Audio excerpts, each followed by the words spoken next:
1848 সাল। ফেব্রুয়ারি বিপ্লবে রাজা লুই ফিলিপের রাজতন্ত্রের অবসান ঘটিয়ে দ্বিতীয় প্রজাতন্ত্র প্রতিষ্ঠা হয় ফ্রান্সে। একটি সাময়িক সরকারের অধীনে অনুষ্ঠিত হয় ফ্রান্সের প্রথম নির্বাচন। সে নির্বাচনে রাষ্ট্রপতি পদে প্রতিদ্বন্দ্বিতা করে দৃশ্যপটে আসেন দীর্ঘদিন নির্বাসনে থাকা লুই নেপোলিয়ন বোনাপার্ট, যিনি নেপোলিয়ন বোনাপার্টের ভাতিজা।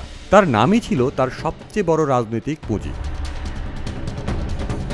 1848 সালের ডিসেম্বরে হওয়া সেই নির্বাচনে লুই নেপোলিয়ন বিপুল ভোটে জয়ী হন। তিনি পেয়েছিলেন প্রায় 75% ভোট, যার মধ্য দিয়ে তিনি হন ফ্রান্সের প্রথম নির্বাচিত প্রেসিডেন্ট। কিন্তু প্রজাতন্ত্রের সংবিধান অনুযায়ী একজন প্রেসিডেন্ট মাত্র 4 বছরের জন্য ক্ষমতায় থাকতে পারতেন। ছিল না দ্বিতীয়বার নির্বাচনের সুযোগ, আর তা নিয়ে শুরু হয় ক্ষমতার জটিল খেলা। লুই নেপোলিয়ন তার মেয়াদ বাড়াতে চেয়েছিলেন, কিন্তু আইনসভা সংবিধান সংশোধনে রাজি হয়নি। ফলে তিনি বেছে নেন অন্য পথ। 1851 সালের 2 ডিসেম্বর তার মামা নেপোলিয়নের রাজ্যাভিষেকের বার্ষিকীতে লুই এক রক্তক্ষয়ী সামরিক অভ্যুত্থানের মাধ্যমে ক্ষমতার নিয়ন্ত্রণ নিলেন। তিনি সংসদ ভেঙে দিয়ে বিরোধীদের গ্রেফতার করলেন, মত প্রকাশের স্বাধীনতাও স্থগিত করলেন। তবে লুই নেপোলিয়ন জানতেন শুধু গায়ের জোরে ক্ষমতা টিকিয়ে রাখা যায় না। তাই তিনি বেছে নিলেন এক মোক্ষম হাতিয়ার, গণভোট। তিনি জনগণকে সরাসরি প্রশ্ন করলেন তারা তার নতুন এ ক্ষমতাকে সমর্থন করে কিনা। সরকারি ফলাফল অনুযায়ী সে গণভোটে প্রায় 92% হ্যাঁ ভোট পড়ে। এ ফল দেখিয়ে লুই নেপোলিয়ন দাবি করেন তার ক্ষমতা দখল নয়, বরং জনরায়েই তিনি ক্ষমতায় আছেন। কিন্তু মনে রাখা জরুরি, ভোট হয়েছিল সামরিক প্রহরায় এবং সংবাদপত্রের ওপর কঠোর সেন্সরশিপ আরোপ করে।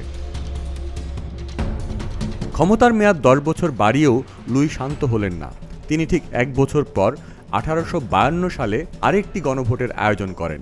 এবারের লক্ষ্য প্রজাতন্ত্র মুছে ফেলে নিজেকে সম্রাট ঘোষণা করা। প্রশ্ন ছিল জনগণ তাকে সম্রাট হিসেবে দেখতে চায় কিনা। সে ভোটে তার ভূমিদশ বিজয় হয়। 97% ভোটার তাকে সম্রাট হিসেবে সমর্থন জানান।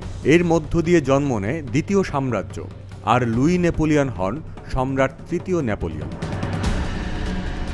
ইতিহাসবিদরা এই ঘটনাকে বলেন বোনাপার্টিজম, যেখানে একজন শাসক অত্যন্ত কৌশলে জনগণের আবেগ ব্যবহার করে গণভোটের মাধ্যমে নিজের একনায়কতন্ত্রকে আইনি রূপ দেন। অর্থাৎ ব্যালট বক্স ব্যবহার করেই গণতন্ত্রের সমাধি রচনা করা হয়।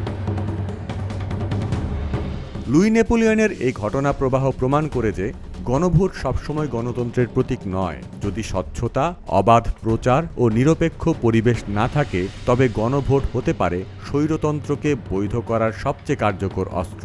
লুই নেপোলিয়ন দেখিয়েছিলেন কিভাবে জনগণের সম্মতির নামেই জনগণের স্বাধীনতা কেড়ে নেওয়া যায়।